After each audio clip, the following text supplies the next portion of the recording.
Bulldozer का भारी भरकम पंजा जब बसा बसाया आशियाना उजाड़ने लगा तो अपनी आंखों के सामने अपने सपनों का घरौंदा जमींदोज होता देख ये लोग सड़कों पर उतर आए और बुलडोजर की ओर दौड़ पड़े।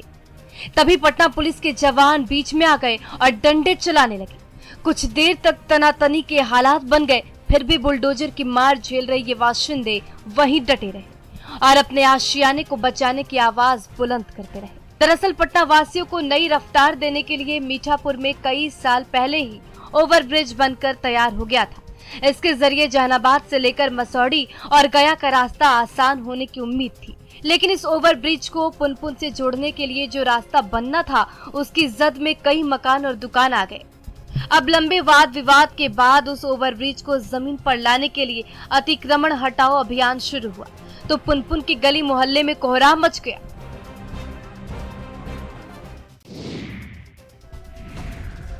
बिहार में शराबबंदी के खिलाफ सरकार की ओर से सख्त नीति अपनाने के बाद भी शराब माफिया शराब की तस्करी के लिए हर दिन अलग अलग तरीका अपना रहे हैं, जिससे वो राज्य में शराबबंदी कानून को विफल कर सके। लेकिन पुलिस की मुस्तैदी उनके मंसूबों पर पानी फेरने का काम कर रही है। मधुबनी में पुलिस ने शराब तस्करी का पर्दाफाश करते हुए 1650 बोतल शराब सहित एम्बुलेंस को जब्त किया। खजौली थाना पुलिस को एम्बुलेंस से शराब तस्करी की सूचना मिली, जिसके बाद पुलिस टीम ने शराब तस्करों को पकड़ने के लिए मनियरवा गांव के हनुमान मंदिर के समीप जाल बिछाया और मौके से शराब लदे एम्बुलेंस को पकड़ लिया।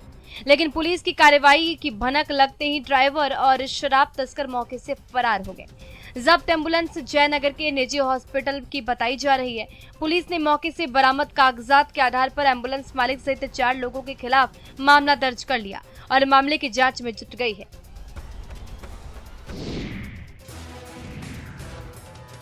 बिहार के हर जिले में खाद की समस्या बरकरार है। खाद की किल्लत दूर नहीं होने के कारण किसान परेशान हैं। जैसे जैसे रबी फसलों की बुआई खत्म हो रही है, खाद को लेकर किसानों की परेशानी बढ़ने लगी है। खाद के लिए सुबह से लाइन में लगने के बाद भी किसानों को खाद नहीं मिल पाती, मिलती भी है तो जरूरत से कम। अरवल के इन किसानों को ही देख लीजिए। खाद मिलने की उम्मीद में ये किसान अपने अन्य कार्यों को छोड़कर सुबह से लाइन में लगे हुए। इनको ना तो सर्दी का डर है और ना ही कोरोना जैसी खतरनाक बीमारी का। इन्हें सिर्फ खेत में खड़े फसलों का डर है जो खाद के अभाव में खराब हो सकती है। पुरुष किसान की बात को तो छोड़ ही दीजिए, खाद के लिए प्रायोजक पेट सफा आयुर्वेदिक जूस। पेट सफा हर रोग दफा।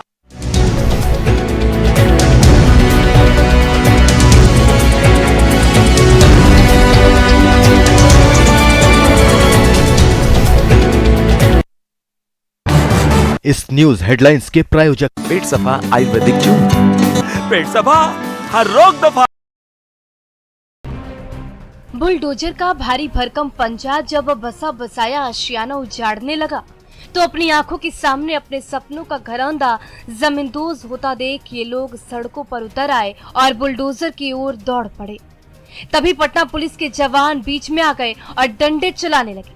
कुछ देर तक तनातनी के हालात बन गए, फिर भी बुलडोजर की मार झेल रहे ये बाशिंदे वहीं डटे रहे और अपने आशियाने को बचाने की आवाज बुलंद करते रहे। दरअसल पटना वासियों को नई रफ्तार देने के लिए मीठापुर में कई साल पहले ही ओवरब्रिज बनकर तैयार हो गया था। इसके जरिए जहानाबाद से लेकर मसौड़ी और गया का रास्ता आसान होने की उम्मीद थी, लेकिन इस ओवरब्रिज को पुनपुन से जोड़ने के लिए जो रास्ता बनना था उसकी जद में कई मकान और दुकान आ गए। अब लंबे वाद विवाद के बाद उस ओवरब्रिज को जमीन पर लाने के लिए अतिक्रमण हटाओ अभियान शुरू हुआ तो पुनपुन की गली मोहल्ले में कोहराम मच गया।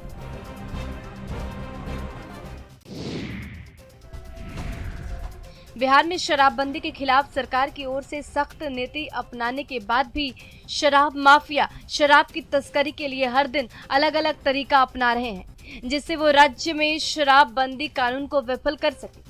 लेकिन पुलिस की मुस्तैदी उनके मंसूबों पर पानी फेरने का काम कर रही है।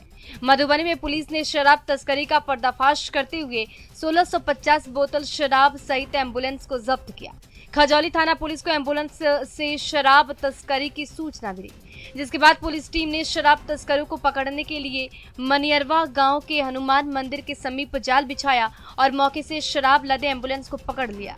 लेकिन पुलिस की कार्रवाई की भनक लगते ही ड्राइवर और शराब तस्कर मौके से फरार हो गए। जब्त एम्बुलेंस जयनगर के निजी हॉस्पिटल की बताई जा रही है। पुलिस ने मौके से बरामद कागजात के आधार पर एम्बुलेंस मालिक सहित 4 लोगों के खिलाफ मामला दर्ज कर लिया और मामले की जांच में जुट गई है।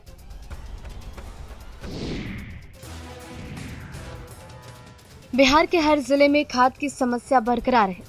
खाद की किल्लत दूर नहीं होने के कारण किसान परेशान हैं। जैसे जैसे रबी फसलों की बुआई खत्म हो रही है, खाद को लेकर किसानों की परेशानी बढ़ने लगी है। खाद के लिए सुबह से लाइन में लगने के बाद भी किसानों को खाद नहीं मिल पाती, मिलती भी है तो जरूरत से कम। अरवल के इन किसानों को ही देख लीजिए। खाद मिलने की उम्मीद में ये किसान अपने अन्य कार्यों को छोड़कर सुबह से लाइन में लगे हुए। इनको ना तो सर्दी का डर है और ना ही कोरोना जैसी खतरनाक बीमारी का।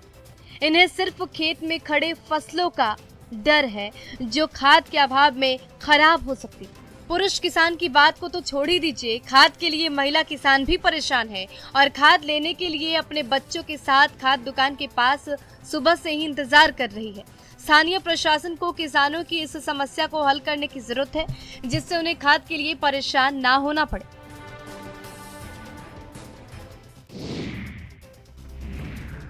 रांची पुलिस ने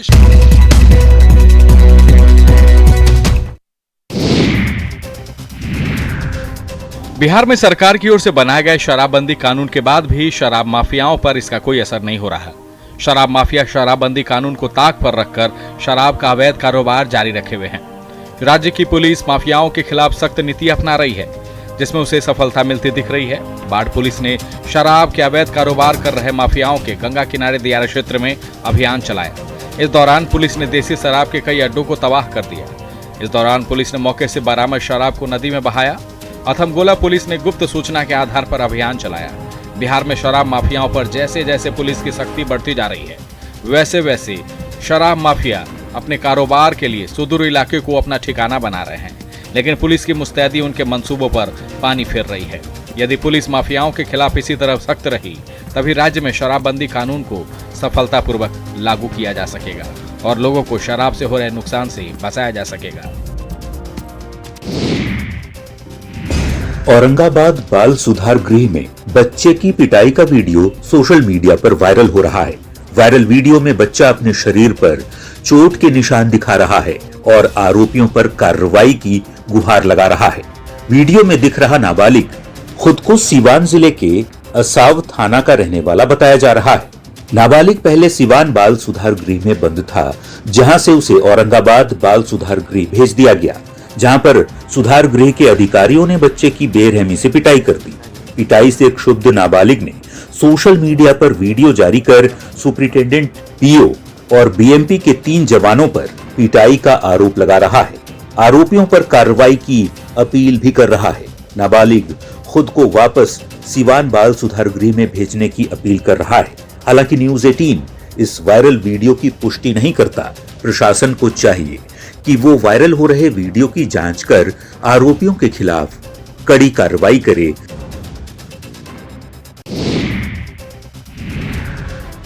रेलवे ट्रैक पर हो रही दुर्घटनाओं के बाद भी लोग सचेत नहीं हो रहे हैं। लोगों पर रेलवे की अपील का कोई असर होता नहीं दिख रहा। आप खुद इस तस्वीर को ही देख लीजिए।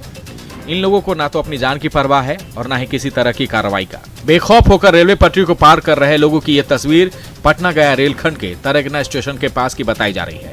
रेलवे ट्रैक के पास बैठे उन लोगों को ना ही कोरोना का डर है और ना ही ट्रेनों का। ट्रेन से उतरने वाले लोग समय की बचत के लिए तय रास्ते का प्रयोग न करके रेलवे लाइन को पार करने लगते हैं, जिसके कारण कई बार लोगों को तेज रफ्तार गाड़ियों का शिकार बनना पड़ता है। रेलवे ट्रैक पर बढ़ रही दुर्घटनाओं को रोकने के लिए रेलवे की ओर से ट्रैक के आसपास घेराबंदी भी की गई है और कई बार लोगों पर जुर्माना भी लगाया जाता है। फिर भी लोग पटरी को पार करने से बाज नहीं आते, जिसके कारण लोगों के जान माल की हानि तो होती ही है, साथ साथ रेलवे को भी नुकसान होता है। लोगों को चाहिए कि वो रेलवे पटरी को पार न कर निर्धारित रास्तों का प्रयोग करें, जिससे हादसों पर रोक लगे और लोगों को नुकसान नहीं उठाना पड़े।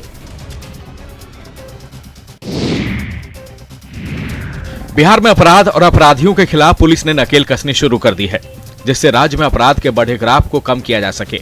मसौढ़ी पुलिस ने 3 शातिर अपराधियों को गिरफ्तार किया है। गिरफ्तार अपराधियों के खिलाफ विभिन्न थानों में कई मामले दर्ज बताए जा रहे हैं।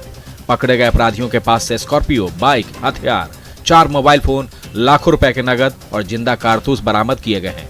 पुलिस के अनुसार इन अपराधियों को उस वक्त गिरफ्तार किया गया जब ये वारदात को अंजाम देने की योजना बना रहे थे। पुलिस के मुताबिक पकड़े गए अपराधियों की पुलिस को कई मामलों में तलाश थी। इनकी गिरफ्तारी से कई कांडों की गुत्थी को सुलझाने में मदद मिलेगी। ग्राम रसलपुर 3 मोहानी के पास से हमने अरेस्ट किया। एक पल्सर 220 मोटर बाइक थी तथा इनके पास एक देसी पिस्टल और 11 राउंड हम लोगों को बरामद हुए। गिरफ्तार अपराधियों की पहचान संतोष, नितेश और चंदन के तौर पर हुई है। पुलिस गिरफ्तार अपराधियों से पूछताछ कर रही है और आगे की कार्रवाई कर रही है। अपराधियों के खिलाफ जारी पुलिस की कार्रवाई से इलाके के बदमाशों में दहशत का माहौल है।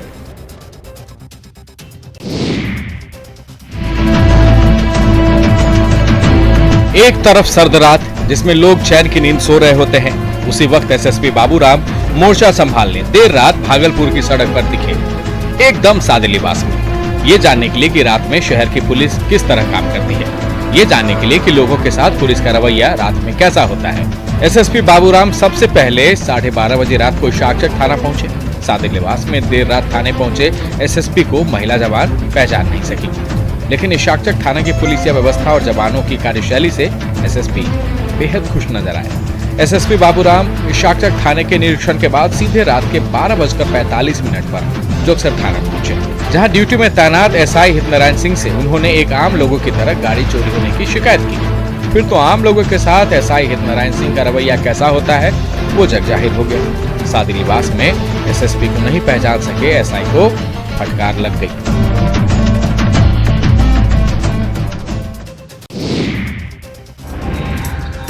रोजगार के लिए झारखंड से अफ्रीकी देश माली में काम करने गए 33 मजदूर वहां फंस गए हैं। इनमें ज्यादातर मजदूर हजारीबाग और गिरिडीह के निवासी बताया जा रहा है। इन मजदूरों को 3 महीने से वेतन नहीं मिले हैं। वहीं जो बिचौलिया उन्हें लेकर माली गया था वो भी कोई मदद नहीं कर रहा।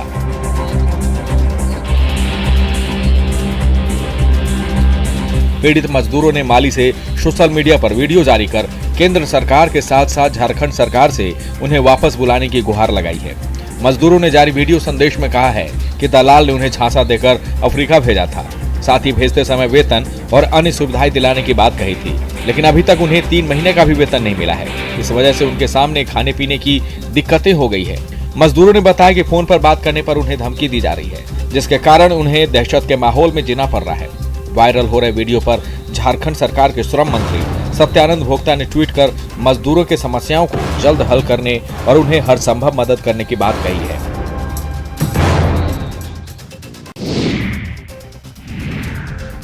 पटना में सर्दी का सितम जारी है। पछुआ हवाओं ने एक बार फिर से राजधानी पटना समेत पूरे राज्य में कनकनी बढ़ा दी है। सुबह से ही पटना के मौसम में बदलाव देखे गए। घना कुहासा और कनकनी से लोग परेशान हैं। हालांकि 2-3 दिनों से लोगों को ठंड से कुछ हद तक राहत जरूर मिली थी, लेकिन एक बार फिर सर्द हवाओं ने कंपकपी बढ़ा दी है। सड़कों पर धुंध आपको दिखाई दे रहा होगा, दूर दूर तक देखिए। अगर आप सुबह में पटना में सड़कों पर निकले हैं तो आपको ठंड जो है अपनी उपस्थिति का एहसास जरूर करा देगी। पिछले 24 घंटे में राजधानी पटना के तापमान में सामान्य से 3 डिग्री की गिरावट दर्ज की गई। पटना में पछुआ हवा 7.5 किलोमीटर प्रति घंटे की रफ्तार से चली। पटना मौसम विभाग के अनुसार प्रदेश में पछुआ हवा सतह से 1.5 किलोमीटर ऊपर तक बना हुआ है, जिसके प्रभाव से अगले 2 से 3 दिनों में न्यूनतम तापमान 2 से 3 डिग्री की गिरावट का पूर्वानुमान है। प्रदेश के अलग अलग हिस्सों से मध्यम और घना कोहरा छाया हुआ रहेगा। ठंड और कनकनी से अभी भी खास राहत मिलती नहीं दिख रही है।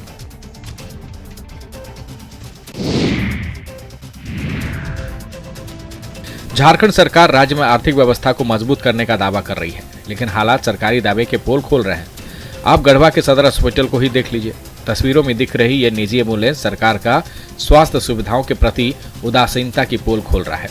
सदर अस्पताल में सरकारी एम्बुलेंस की व्यवस्था नहीं है, जिस कारण यहां पर निजी एम्बुलेंस का कब्जा है। इलाज के लिए आए गंभीर मरीजों को बेहतर इलाज के लिए दूसरी जगहों पर रेफर करना पड़ता है। अस्पताल में सरकारी एम्बुलेंस नहीं होने की वजह से मरीजों के परिजन मजबूरी में निजी एम्बुलेंस से मरीज को ले जाते हैं। एम्बुलेंस चालक लोगों की मजबूरी का फायदा उठाकर उनसे ज्यादा किराए की वसूली करता है, जिससे मरीजों को आर्थिक नुकसान उठाना पड़ रहा है।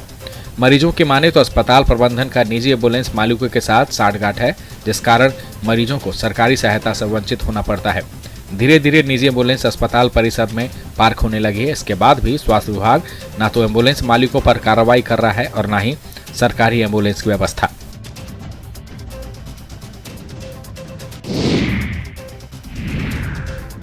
एक तरफ जहां कोरोना ने बाजार पर असर डाला है, वहीं दूसरी तरफ कुछ ऐसे भी व्यापार है जिसमें कोरोना के कारण ही तेजी आई है। आईटी से जुड़े सामानों के बाजार में जबरदस्त उछाल देखने को मिल रहा है। हालांकि बिहार में रात 8 बजे के बाद से नाइट कर्फ्यू है, यानी तमाम दुकानें बंद हो जाती है, जिससे बाजार पर भी फर्क पड़ा है। बावजूद इसके आईटी के बाजार ने अपनी रफ्तार बनाए रखी है। जो आईटी प्रोडक्ट है लाइक लैपटॉप, मोबाइल और टैब, इसमें 30% का सेल का इजाफा हुआ है। टैब के कैटेगरी में हमारा 30% का इंक्रीमेंट सेल में हुआ है। एक तो कोरोना की वजह से फिर तमाम स्कूल कॉलेज बंद है, वर्चुअल क्लासेस पर जोर दिए जा रहे हैं, घर में ही बैठकर बच्चे क्लास कर रहे हैं, प्राइवेट सेक्टर के कर्मचारी भी वर्क फ्रॉम होम कर रहे हैं। इस वजह से भी मोबाइल, लैपटॉप जैसे सामानों की बिक्री बढ़ी है। ऊपर से आसान किस्त पर ग्राहकों को ये प्रोडक्ट्स मिल भी रहे हैं, तो मोबाइल लैपटॉप के बाजार में उछाल जारी है।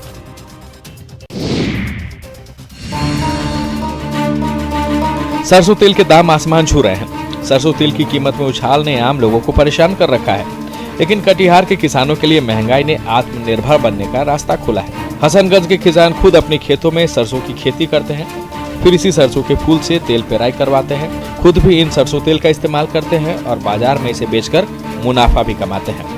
हाल ये है कि पीले फूलों से पूरा हसनगंज मानो मुस्कुरा रहा है। दरअसल इलाके के किसानों की मेहनत से यहाँ सरसों की बम्पर पैदावार होती है। ऊपर से सरसों तेल के बढ़ते दाम से तिलहन की खेती की ओर किसानों का कुछ ज्यादा ही रुझान बढ़ा है। सरसों की अच्छे पैदावार से इस छोटे से इलाके में अब सरसों के 3-3 मिल चलने लगे हैं। तेल मिल चलाने वाले भी कहते हैं कि इस बार अच्छे सरसों की उपज होने से तेल मिलों में रौनक है, जहां लोग न सिर्फ सस्ता और शुद्ध सरसों का तेल इस्तेमाल के लिए तैयार करवाते हैं, बल्कि अब इस तेल की डिमांड शहरी इलाकों के साथ साथ अन्य जिलों तक भी होने लगी है।